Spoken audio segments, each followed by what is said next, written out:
Dance chose me. I always call myself an accidental dancer. Okay. Because till my graduation, I had never danced. After I started contemporary dance, and I slowly started getting exposed to what classical dance could be and how beautiful it could actually be, I started, I think, appreciating those forms more and more. What do you think Uday Shankar did?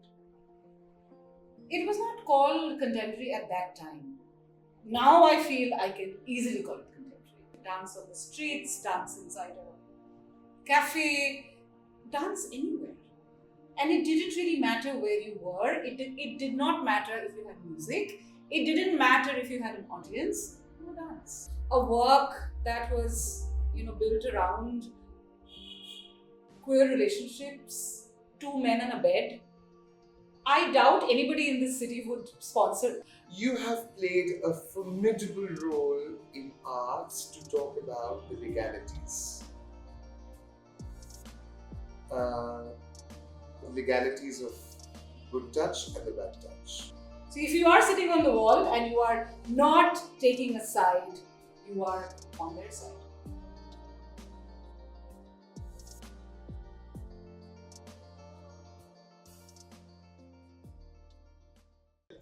Namaskar. June is a month when the earth is parched and it waits for the monsoons to arrive. But today, I'm with my monsoon. Monsoon is a lot of hope, a lot of joy. But thanks to what we've done to the environment, monsoons arrive very late and in a lot of fury that we are not possibly prepared for. Well, that's another story, another time. But in my life, my monsoon has arrived. I call it a monsoons because Paramita is somebody who has brought in a lot of hope and a lot of joy to my life. Because it's not always that you get to sit with a 3 a.m. friend and we've also spoken at 4 a.m. Paramita, so that's fine. To talk and interact. So, and it's also at the same time very difficult.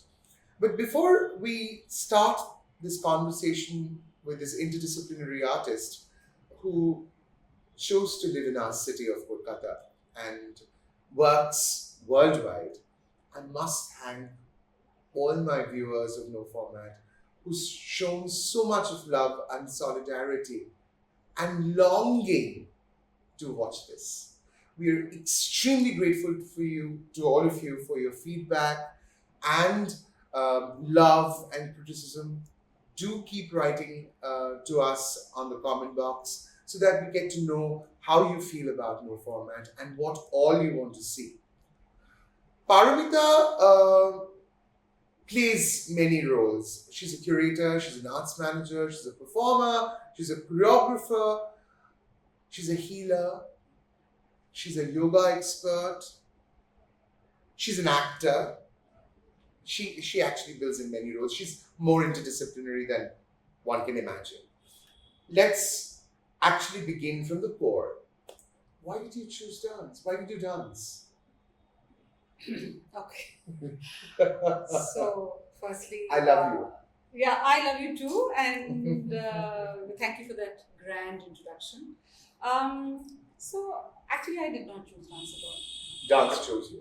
Dance chose me. I always call myself an accidental dancer. Okay. Because till my graduation, I had never danced. And people don't believe this. I actually always sang. Don't ask me to sing. I always sang, and it just so happened that I went to visit a dance company's rehearsal with one of my very close friends. Mm-hmm. And once I arrived there and I saw them at work on that rooftop, I felt that there was something very special in this language that at least I had not seen before. And I had known language as something verbal, but that this could be language, that the body could speak, and that these movements were not to be predefined, as in most dance that I had seen before that, that they could be improvised, they could be created in the way from each of the bodies on the floor was something so new to me that I was like, wow, this is something I would like to try. I kept visiting the rooftop rehearsals till one day I was asked if I would like to join people on the floor and just move. So I did that. I just started moving. There was some song playing, people were moving, I was moving, and then I was told, you've got very good presence. Would you like to dance? I said, I don't know. I don't have any training. I have never danced. So I think it just all started there, and then one thing just Led to the other. floated to the other. What is also really important for me to understand is, Paramita, you're one of the few people that I've met.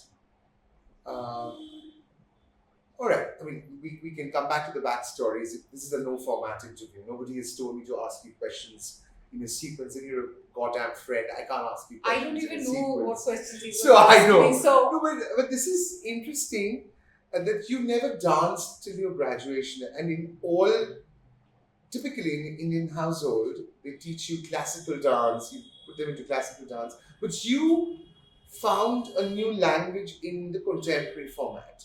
I'm talking about the contemporary format because that's what you still practice. and that's the only training I A have. only training you have. When you were watching other forms, did you miss anything? Do you think that did you miss some training opportunity which could have made possibly make you love or help you to enhance your dance? You know, I trained for the longest time in Hindustani classical music. Lovely. And, From where? In Kolkata? Yeah, Wonderful. in Kolkata, I had a teacher from the Kirana Gharana. He used to come home, and I trained from age 5. Which actually explains why you're so interested in music.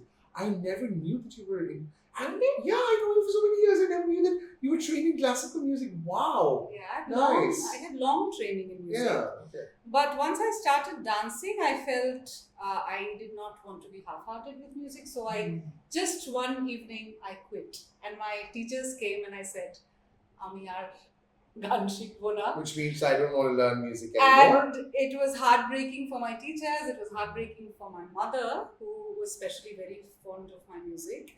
And I recall my teacher sat on the stairs for 2 hours, had cha. I mean, it was really like one of those really sad moments. And I was like, I really can't do this because I just feel I'm not doing justice. And I just don't want to practice something just for the heck of it.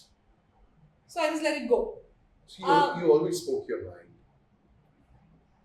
I tried to, because it's very hard to do things that you don't want to do. Sure. You know? So yeah, and Well, I you think try very hard to be nice to me when Oh. I'm also not being so good, but I'm not talking about that hardship. But here it's different. Like you could say no to. Not many people can do that. That's what I'm saying. yeah, so and of the classical dances, the forms that I would see around me at that point of time, I had very limited exposure. I just felt that there was too much going on, in the sense there's makeup, there's costume, flowers, jewelry. It was beautiful, but I missed the stories. But I think I had a very limited exposure and limited view. Mm-hmm. In fact, after I started contemporary dance, and I slowly started getting exposed to what classical dance could be and how beautiful it could actually be, I started, I think, appreciating those forms more and more. And I think now I make no difference between forms. For me, all forms are exciting, all forms are engaging, all forms are educating, and all forms are also liberating. It's just that I only practice one form. But I appreciate all forms equally. But at that time, with my very limited exposure, I think I had a bit of a bias towards contemporary. I felt that the classical was limited, it was a little constricting, it was only predefined, pre-learned, pre-told. So yeah, I think I was biased. But as I've now grown older, this is my 25th year of being in the field, I feel I have changed a lot in my mind. Paramita, it's going to be very cliche to ask you questions like people know that you've trained with Sapphire, you've been one of the co-founders of Sapphire, you've been trained with Sudarshan Chakraborty, you've worked with so many international dancers. And we'll come to those stories later.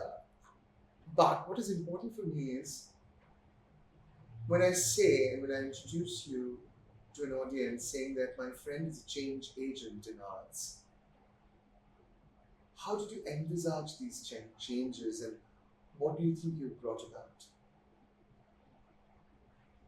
It's a very important question, I feel. Actually, I think my journey of change has happened on two roads, which have often run parallel Okay. and have often met. You mean they have been intersectional in They- a way? They have intersected, yeah. Okay. So when I started contemporary dance, Right. that itself was a big point of change, I feel, because it was a form that was rare. I think I was one of the 3 to 4 female-bodied contemporary dancers in India at that point of time. Now, when I look back, Right. because it was so early. This was which year? I started in 97, Mhm. and yeah, I think at that time it was I haven't graduated. contemporary. There were hardly any. Right. There were, of course, there were dancers at Bhumika in Delhi. Right. There were, of course, dancers who were working with Dancers Guild. Okay. But I don't know if I would call them contemporary. So What do you think Uday Shankar did? it was not called contemporary at that time. Now I feel I can easily call it contemporary. But in those times, we were very unsure of what we were doing. I think what I was doing with no background in dance at all was to do exactly what I thought I wanted to do, is to find a language. How does the body speak? Which means for me, thought always came first. So if I had a thought and now I want to translate it into movement, how would I do it? If I had to not show flower as a flower in all the ways that we know, if I didn't have any such shapes available to me, How do you show? how do I show a flower? Or how do I show what I feel when I have a flower in my hand? Wonderful. So it was very hard to find this translation of thought into body, a word into body, a feeling into body. And then from the body, how do you project that for an audience? So it was a hard journey, but it was so exciting because it was like a lab. All the dancers were on the floor. We were working from morning till night, exploring, colliding, creating. It was just free form and it was beautiful. So that itself was, I think, a big point of departure for what dance could be, how dance could be seen, how dance could be danced.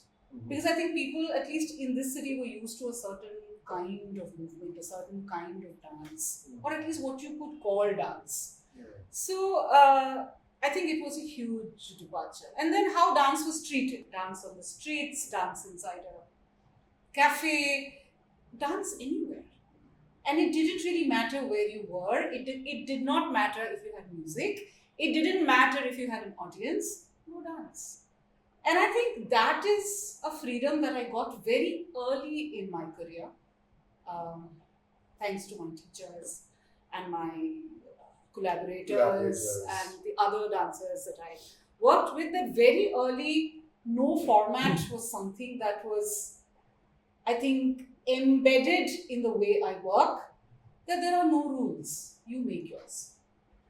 You fail, and then you remake, you rebuild, you recreate. So you have to be in a generative state of mind and body and not just go follow, but instead break down, fail, and then rise again. So I think that's where the journey really began. And then now when I come to 2013, and at that point my arts management practice was already starting to find a sort of direction. Right. I was invited by then Nokia to Create to inspire. Yes, you know that well. Yeah, I was part of it. Yes. Yeah. To explore how can young people be taught about electronic waste. And in those days, I recall we asked some students of JU, do you know e-waste? And they said e-waste. So if students of JU at that point didn't know e-waste, who would know? Yeah. So it was such a new concept as well. And then how do you influence people? And in my mind, I thought, can I use performance? Can I use art? Can I use these generative ways of feeling to move and impact people, to make them act in other ways than they are at present? In fact, that's where it all began, that people are used to being in a certain way. What can I do that will shift them just a little bit? By choice, by volition. I see this because I'm sorry to Yeah. interject. Why I'll tell you, because when I began my career in 2002, 2003, I did not choose proscenium. Yeah. I went out I to know. do it in cafes I know. and Bookshops. other bookshops, and where not. Why not? I felt this, Paramita, very strongly, and that makes the two of us in some way, in terms of being co-artists and being such close friends and seeing, or at least envisaging some kind of a change.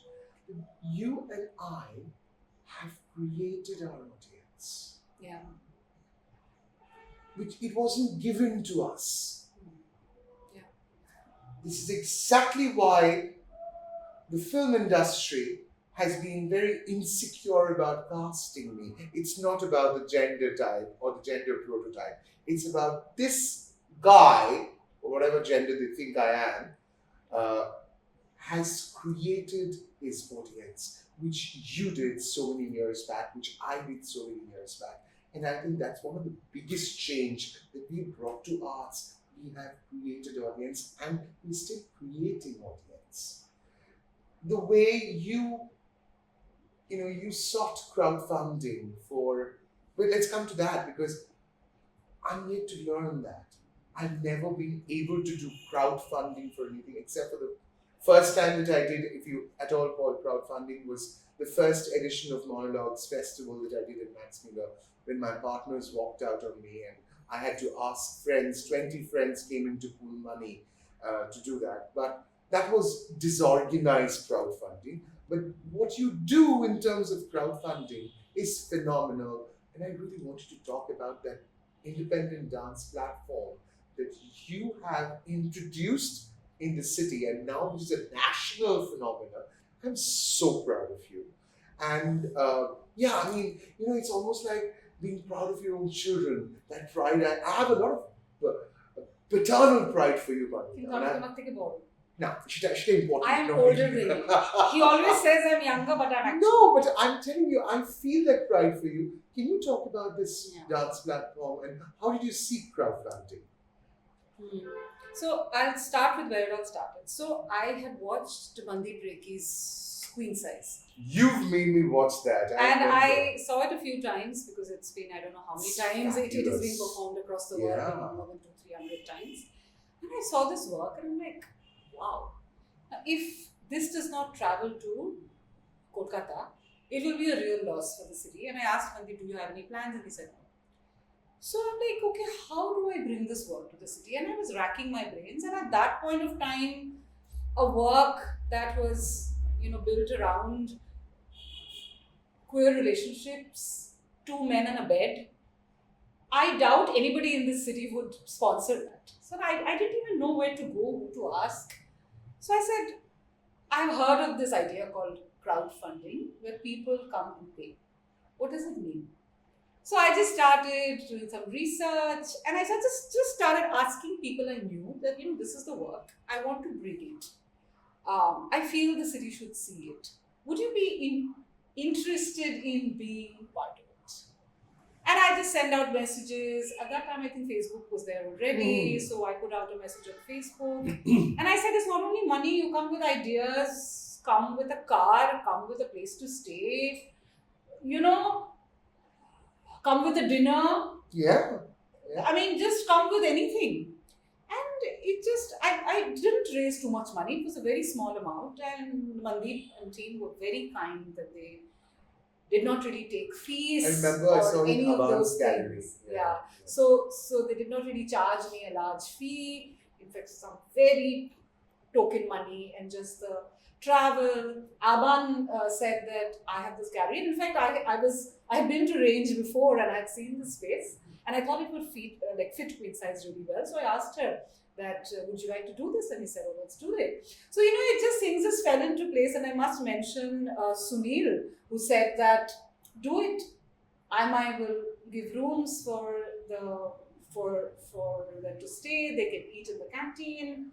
It just happened. Mandeep came with his team, with his beautiful set. Did you realize that you were doing it in an art space which was located in a very sensitive area? Of course. You did that? Yeah, because in the middle of the show, this landlord, the owner of the building comes in, यहाँ पे क्या हो रहा है, हमें देखना है. So Aban and I'm like, okay. I said, go in. And Pavan and the Varta gang had done an exhibition outside. Right. So he went and saw the exhibition. I think he got all the wrong vibes. Right. And he was like, Parda kyun hai? Because, in Queenside, there's always this translucent kind of curtain. Yes. And the dancers let you in when That's they're ready. right, of course. So I'm like, पर्दा है अंदर show हो रहा है वो dancers आके आपको लेके जाएंगे. Somehow that not having easy access to the performance space in his own building was a bit disconcerting for Of course. He's like, ये अभी चल रहा है ना? I said, हाँ. मैं घूम के आता हूँ. I said, okay. So he goes out and I'm like thanking my lucky stars. I hope he never comes back. He did not. It was quite a long show. So it just happened, and when I was looking back at it next year, I was like, I think something has started. Something has begun, and this needs to go on. So I think that's where it all started. That's when I found out it was the only crowdfunded dance platform of India, that nobody had tried anything like this. And what is it called?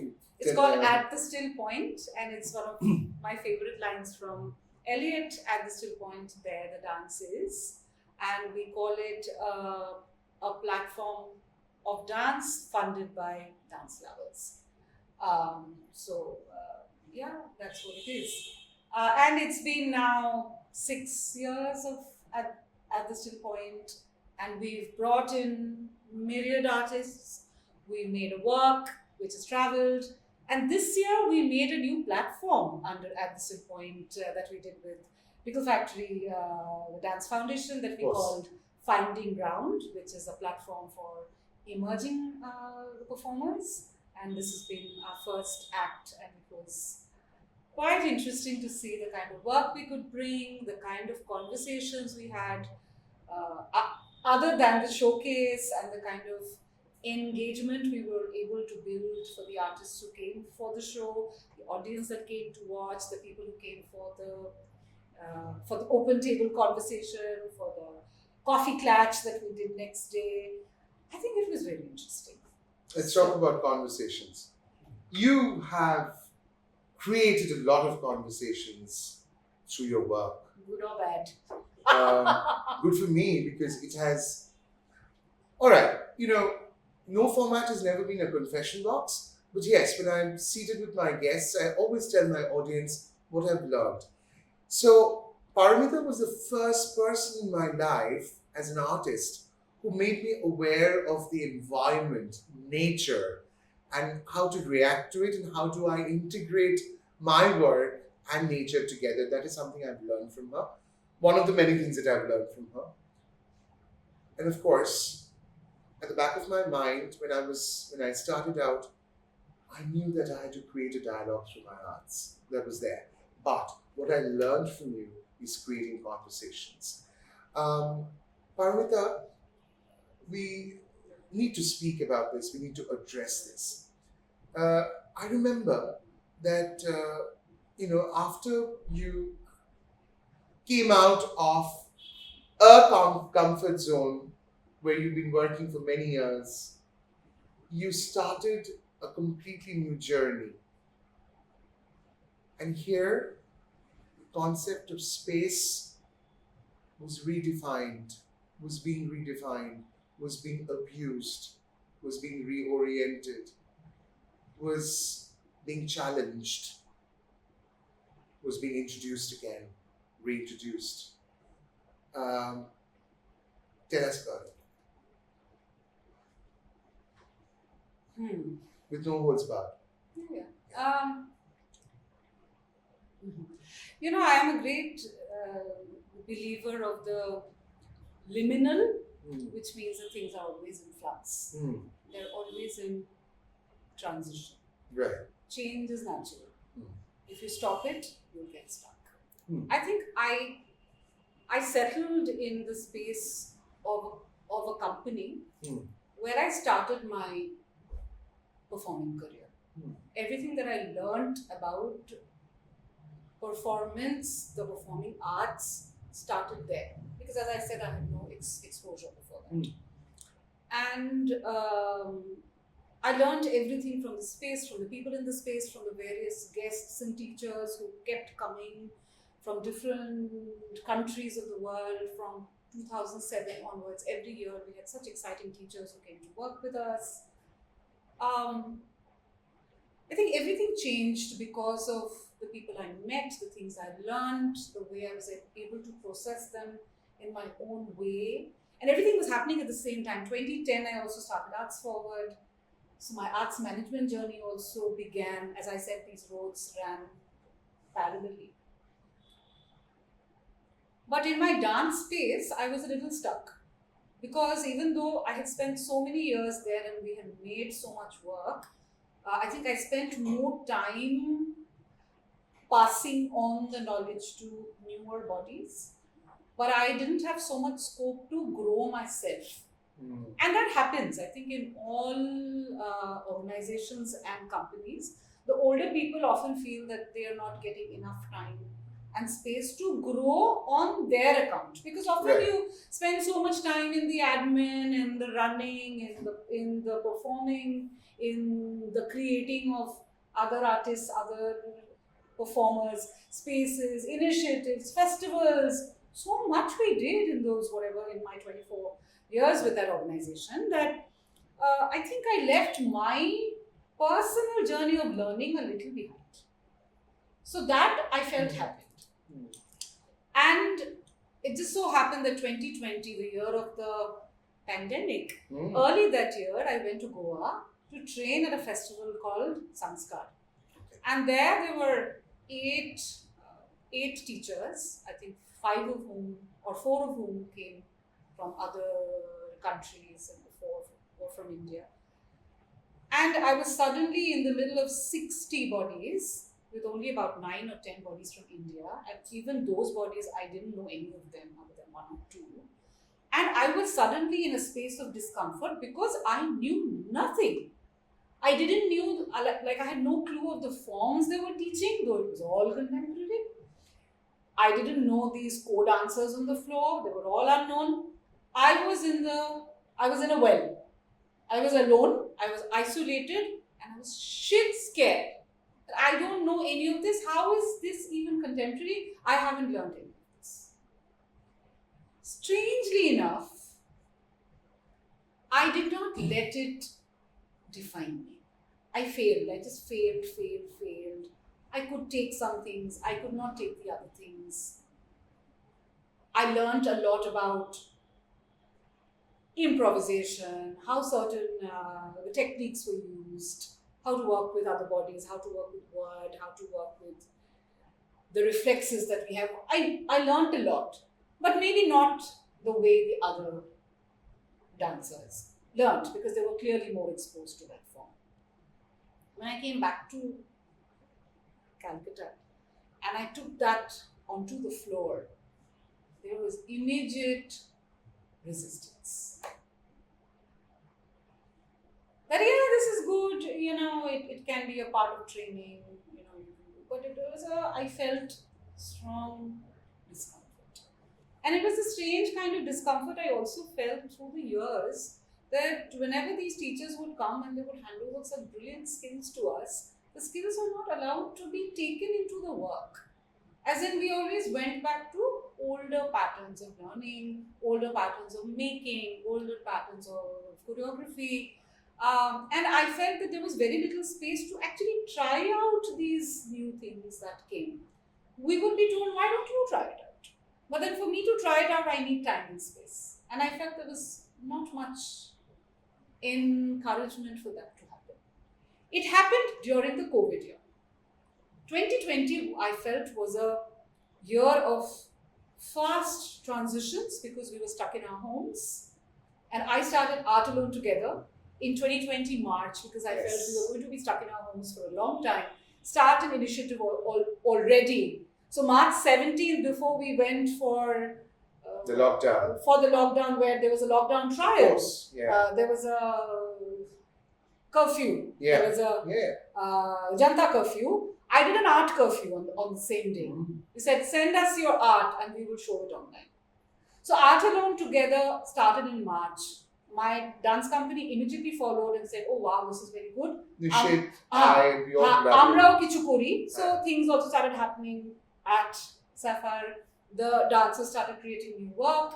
Every month we were able to produce and show new work. We started a series called Dance Vivid. And every month there was new work being showing, because right now every dancer was making their own work. Every dancer was finding time because we could not work with others, so we just worked with a few select people. Thankfully that space was offered to us. We would go to the space, be there and work. And there was nothing, eta hobe na, eta korte parbe na. Just because there was nobody to guide. But I felt that was the best time. Because everybody could bring to the fore what they knew, what they wanted to experiment with.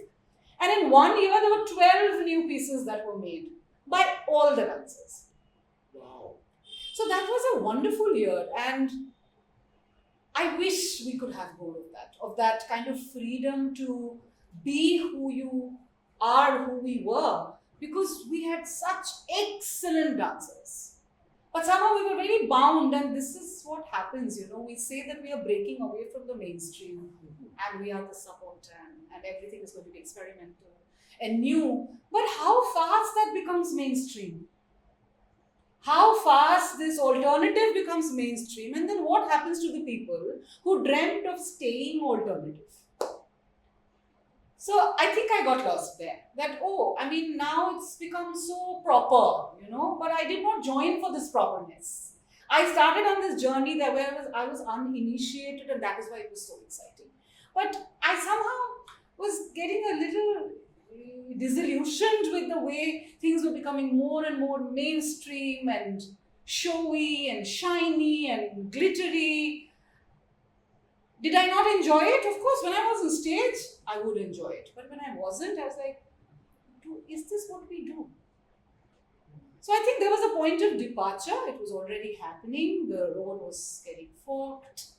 And then certain very strong ethical issues appeared.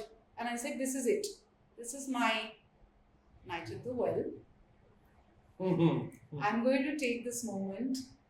It was one night in the well. It was a hard night of suffering to make that decision to leave behind what I thought of as life's work, because it was 24 years. Of course, Paramita. And I said, okay, but let's see. And you continued. I hoped to. I stepped out, and I was very thankful that I found a space very early. And that's why I said you continued. And I started an online initiative called Continuing the New. And we basically started training, because that's what I missed the most. Right. And we got all these lovely teachers from across India to come online and teach. And we had students, dancers join across India, from across the world, because it was online, remember? And such a time of liberation. I loved COVID anyway. So you could just train, and we trained and trained and trained. It was so lovely. And when we got back to the studio, the training moved on. I started a community class every Friday, which is open to all the performers in whatever stage of training you are. come and move with us. This happens every Friday for 2 hours.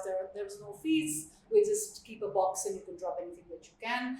I felt training had to be made accessible. So yeah, I was teaching. There were other dancers that we were teaching. Any friends that came over were teaching. We also started bringing in artists to come and workshop and teach. And that's been going on. Moving to 22, we made a work because I thought to concretize this journey of working with these people now. How could I bring them into a work? So we brought in choreographers from Manipur, from Goa, dramatists from Bangalore, music from Pune, dancers from the city. We worked online, then we came offline, we made a work. The work has done 20 shows. It's been a very joyful journey. Not without its challenges, but I have enjoyed it. So I think sometimes you need a night in the well. You have played a formidable role in arts to talk about the legalities. The legalities of good touch and the bad touch. Can we talk about that a little bit? Yeah, so I was very lucky to be introduced to Dr. Ashia Sethi, and she was at that time running a series called Arts in the Law, and that also actually happened. Because that's very blurry, so we don't. Yeah, it was blurry because Yeah. many intersections between the arts and the law appeared when COVID started actually, and Right. it all started with a question of copyright, because before COVID nobody actually put out so much work online, and Sure. then once people started putting out so much work online and they started using music, they started getting hits, and nobody knew what a hit was. And you were hit to say, oh, this music you can't use, or this is being copyrighted to somebody Copyrighted. else and you don't have. And people started wondering, what is this, And along with that, a lot of cases of sexual harassment also came to the surface. So Arshia was running this series called Arts and the Law, and she asked me, could we do something for Kolkata? And we did a session called Unmute in March. I think it was March 21, or it was February 21, Yeah. something like that. It was a hybrid event because some people were still online. And very soon after, I quit my dance company and I went back to her and said, there's trouble in my paradise and we need to do something. She's like, let's do it. So we started working together, Ashia, me and Somabha, Dr. Somabha Bandhavadhyay, who's a lawyer as well as a dancer. And we started working together and we created a forum called unmute.help. Right. This was founded in August 21. Okay. And unmute.help is an online resource center that has all the laws, all the statutes, all the past cases, any publications on the matter, newspaper articles, arts and the law videos, and many such resources online in one place, mostly in English, some in Hindi. There are also handbooks, there are toolkits on how you as a performer, if you feel that your rights are abused at any point of time, or if your voice is stifled at any point of time, what can you do? Paramita, I've always been very excited about this. That you're one of my few friends who play the curatorial role so perfectly, and of course, the role of a performer. And we would like to know about your curatorial role a little bit, but before that, you worked with a bevy of international dancers. You've gone there to take workshops, you workshopped with them, you trained with them, you performed with a few. In fact, this time when you did that street dance, you took dance to the streets, there were a lot of international performers who came and performed. Are there some inspiring stories that you could share with us that has possibly made a difference to you? Yeah, I think one story for sure. Yeah. So in 2016, I had the chance to work with the legendary British choreographer Rosemary Lee, who is OBE. Yeah, of course. Rosemary. Lee. And in fact, I had earlier met Lee in 2012 when I had gone for the British dance edition as an Indian delegate.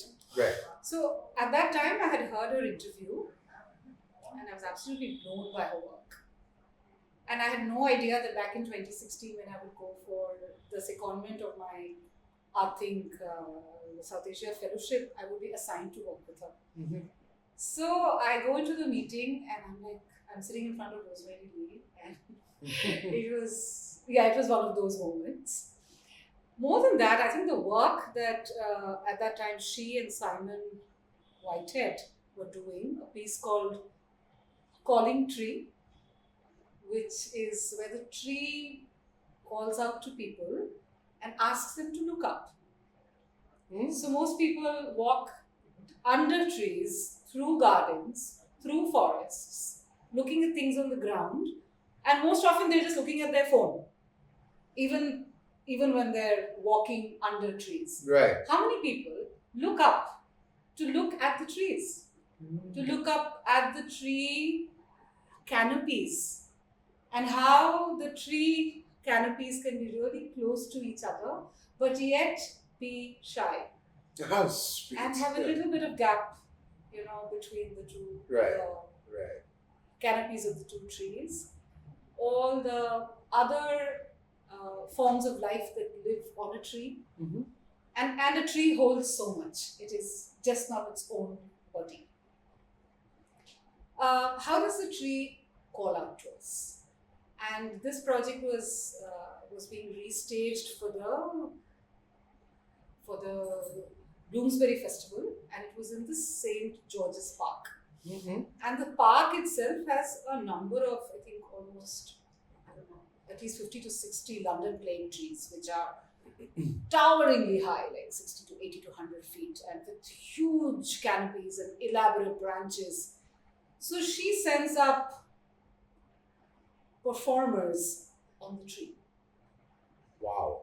So these singers, voice artists, movers, dancers are all on the tree. And they are calling, performing, moving, hanging, enacting on the tree. So you might be walking down across the park, St. George's Park, and the tree might call out to you. And you look up and you stand because you can't possibly move. You stand there and you watch what's going on. And you're looking up. Right. And people actually sit down. Some people lie down just to look up at all these happenings on the tree. Just imagine this. I mean, just the way to imagine a performance up on the tree. I mean, this is Lee, and this is how she thinks. She thinks deeply about human nature and how humans can interact with the greater than humans, and how to be part of her work you don't need to be an artist, because she worked with children, she worked with young people around that area, and all of that I actually coordinated, is to work with young children who danced the dance of the little insects who were moving in that park.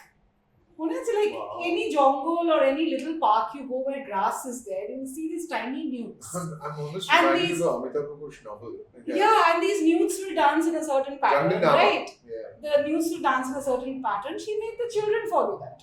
So just imagine this beautiful yet so organic and basic interaction that none of us would even think of. So I think what Lee did for me is to, we've all done site-specific work. We speak Yeah. about it so much that we Yes. perform anywhere. We can just put a body on a site and we will make something out of it. Right. But how she uses a site, not only tree as a site, but the park as a site, how she involves people into the site, how she builds her audience over weeks as the project is getting mounted, because as the dancers and the other artists practice there every day, people keep passing to the park. What is going on? They said, look up. So people got used to look up. They learned to look up. And I'm sure nobody who ever saw that show would be able to pass through St. George's Park or any park without looking up and without half hoping that something would be happening. So I think that is Lee, and I think that's the sort of design curatorial perspective that I would like to bring into my work. That it is to not always say that 1, 2, 3, and 4 will add up to produce something, but sometimes you just put 2, 2, 2, 2, 2, 2, 2, 2, 2, and just let things happen. Because you know, if all the parts are so exciting when they're together, something will happen to it. And you trust that organic chemical interaction to happen. And you do not decide what the audience will experience. You let the audience experience whatever will happen on the spot. Let them go back without announcement, without leaflets, without telling them, this is what we did. But just experience it, go home, feel that moment, feel that joy, feel that impulse that the work can bring in their hearts, and then something will shift in them. I'm sure of that. Of course. Paramita, by the time this is webcast and we would pass another rally of elections, I'm very curious to know, do you think the vicious political climate that looms large over India has been a very challenging factor to dance and the artists? Yeah, I think all of us are a little scared at some point as to what can be performed and what can't be performed. What can be said and what can't be said. And what is our relationship as bodies, as performing bodies in this larger landscape of violence? Because the violence is so strong. Offline, online, on the streets, around us, in the way we are being trolled and just cancelled. Anything that is not the usual, that is not ordinary, can be pulled down and cancelled like that. So what can be performed? What body do we put forward? What ideas do we project? When do we speak up? When do we not speak up? When do we blend? When do we not? And even when we put forward our most authentic selves, what caste, what class, what color, what religion, what gender, what identity, what are we playing at that point? It's more important now than ever. So while one can be scared, but one also has to be careful, not only to tick boxes, but also to remember what we stand for. I think this is a time when we cannot escape being responsible.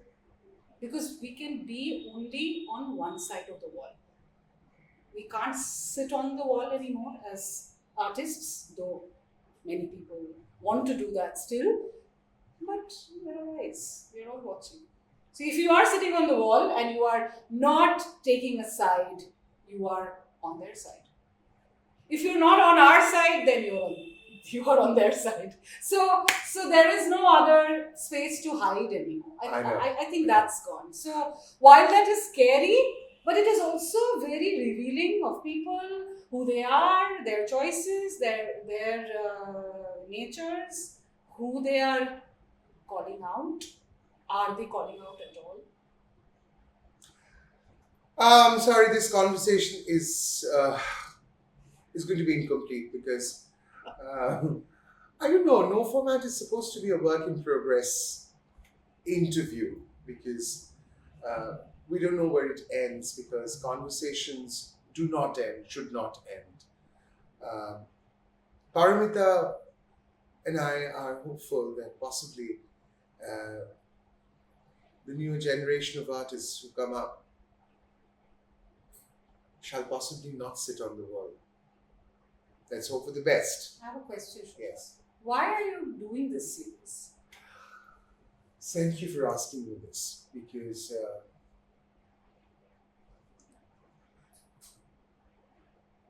I think I'm doing this series because I had a trigger. Mm-hmm. And the trigger is I needed some voices who should inspire. I was personally lacking inspiration. I didn't know who to look up to. I wasn't being able to look up to. This is something that of late I've been facing for a few months. And I wanted that inspiration. It's very personal. I wanted that inspiration back to me. I am not doing no formats to earn $1 million on YouTube. No. Then my content would be different. I'm doing this because I believe in what you said, conversations. It's very important for me to find out my inspiration in a series of conversations, in some voices. We're lacking voices today. And possibly voices are coming together. So when I interviewed Rakhi, which was my first episode, I didn't know Rakhi was dying. Yeah. And Paramita, good that you asked me this question. That interview revealed a completely different aspect of Rakhi, which I did not know. In spite of being very close to Rakhi and Debuda for so many years. And it started on a very bitter note because I didn't know whether it was a feisty woman or an abusive woman. I didn't know what was I seeing. I took time. She took time because she was also dealing with a very volatile and vulnerable child in almost a 35-year-old man. That is a span of years that we know each other. I was 35 when I met her for the first time and I found her not feisty at all. But when I sat down with her to talk to her, I found a voice that spoke in the 80s, which today, women like Bushra Khatun or Damini Beni Basu or Satakshi or so many others are fighting for today. The voice was raised in the 80s when her film was cancelled by Doordarshan because she was making a film on rape. A voice like Alokananda Roy talked about how she denounced mainstream to come into dance. She wanted dance to be a dancer because she saw that dance could heal her and the others. A voice like Paramita Saha talked about the integrity in music, the basic values of integrity, how innovation and contemporarization should not be abused, how structure can also be there in chaos. Yeah, absolutely. You talked about a very, very, very valid point today in all that you said. How else not to dance? That's very important for me. Thank you very much. Or how else to dance? How else to dance? Thank you very much. I must tell my audience that two beautiful men are behind the show. My brother Ishan Pablo and Niladri, who are people behind the camera. My makeup artist. I do makeup at times to look a little more gorgeous if I Paramita around me. So I had Amrita doing my makeup for the show. I wanted, I don't know what note to end this show on because it just goes on. Will you sing for us? একদম না আচ্ছা কেন বলতে এত বছর গান শিখেছিস যখন আবার গান গাইবো তোমাকে বলবো নিজেই এসে গাইবো আচ্ছা ঠিক আছে. So Paramita has promised to come back for another episode where she will sing for us.